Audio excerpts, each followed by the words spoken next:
Now Saul spoke to Jonathan his son and to all his servants that they should kill David. But Jonathan, Saul's son, delighted greatly in David.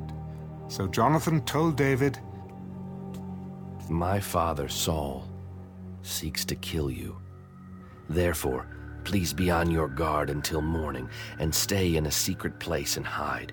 And I will go out and stand beside my father in the field where you are. And I will speak with my father about you. Then what I observe, I will tell you. Thus Jonathan spoke well of David to Saul his father.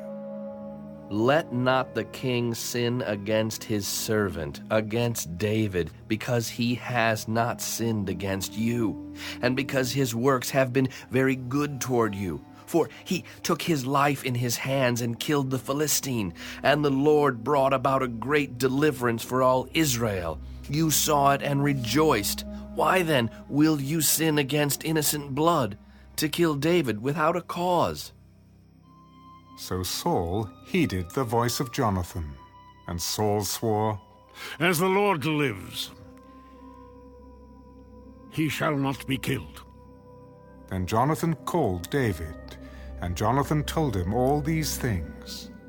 So Jonathan brought David to Saul, and he was in his presence as in times past.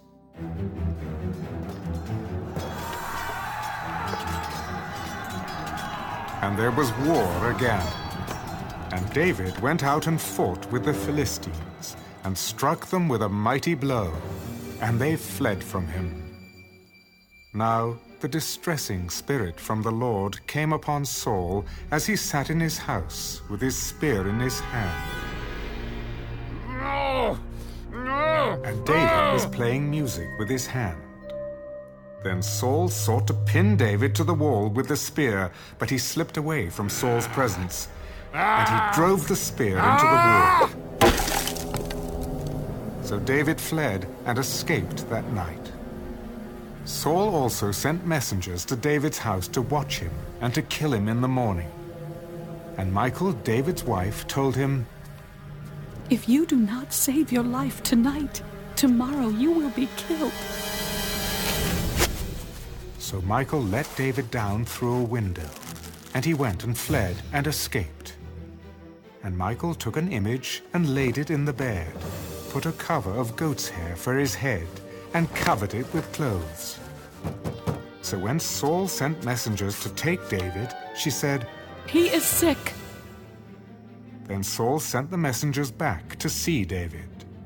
Bring him up to me in the bed, that I may kill him. And when the messengers had come in, there was the image in the bed, with a cover of goat's hair for his head.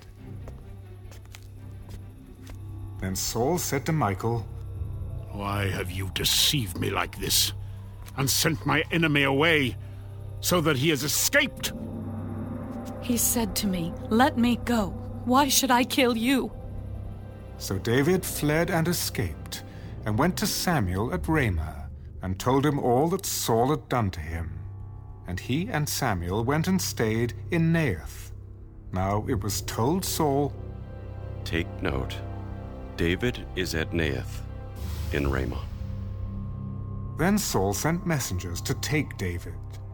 And when they saw the group of prophets prophesying, and Samuel standing as leader over them, the Spirit of God came upon the messengers of Saul, and they also prophesied. And when Saul was told, he sent other messengers, and they prophesied likewise. Then Saul sent messengers again the third time, and they prophesied also. Then he also went to Ramah, and came to the great well that is at Secu. So he asked, Where are Samuel and David? And someone said, Indeed, they are at Naioth in Ramah. So he went there to Naioth in Ramah. Then the Spirit of God was upon him also, and he went on and prophesied until he came to Naioth in Ramah. And he also stripped off his clothes, and prophesied before Samuel in like manner, and lay down naked all that day and all that night. Therefore they say, Is Saul also among the prophets?